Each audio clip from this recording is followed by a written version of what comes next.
Il y a 95 millions d'années, la vie était difficile dans cette région désertique.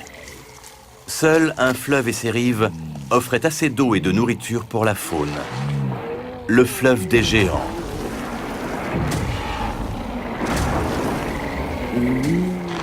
Voici un paralititan, le titan du littoral. Un mastodonte de 45 tonnes qui surpasse tous les autres.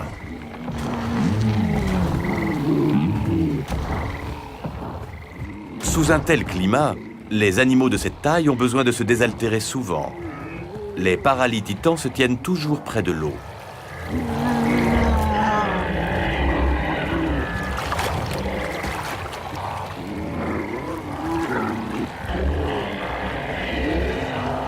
Mais les fleuves cachent souvent de mauvaises surprises.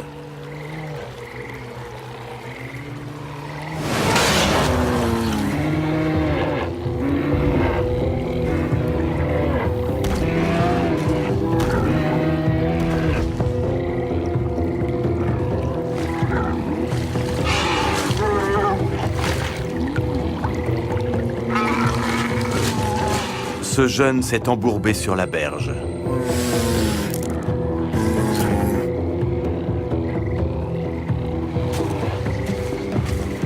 Il attire la convoitise des crocodiles.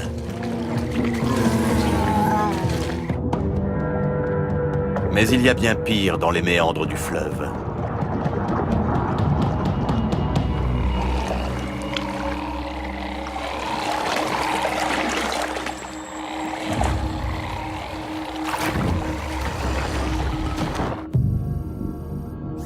On ne peut nier un air de famille avec les crocodiliens que nous connaissons.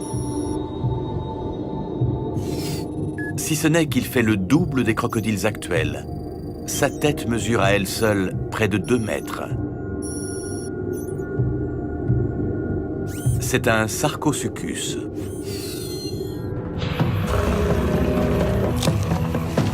Le Sarcosuchus est un monstre de 8 tonnes, un tueur d'élite.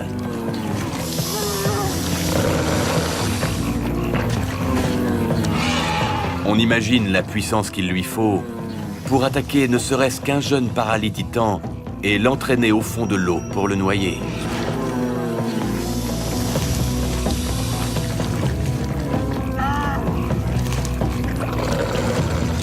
Pourtant, même pour ce carnivore qui ici fait régner la terreur, le fleuve des géants n'est pas un lieu sûr.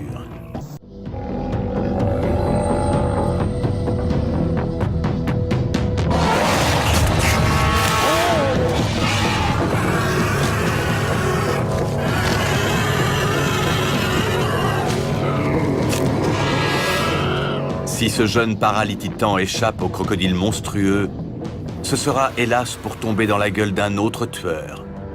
Sur les rives du fleuve des géants, rôde ce super prédateur, le Carcharodontosaure.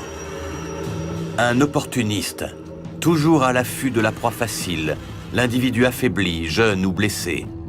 Ce paralititan est tout cela à la fois.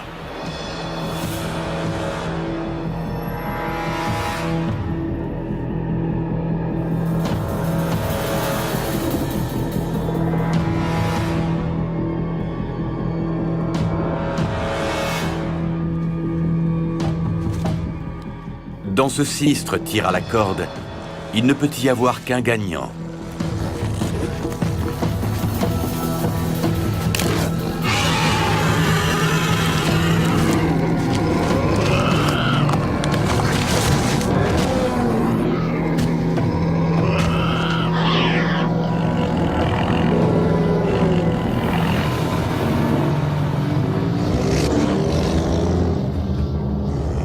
Tout n'est pas joué.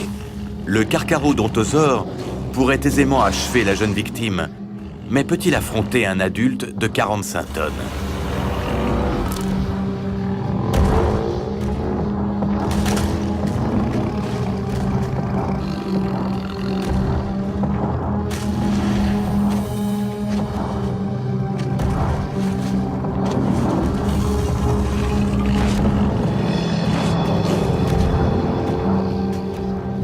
Le jeune a pu s'esquiver, gravement blessé.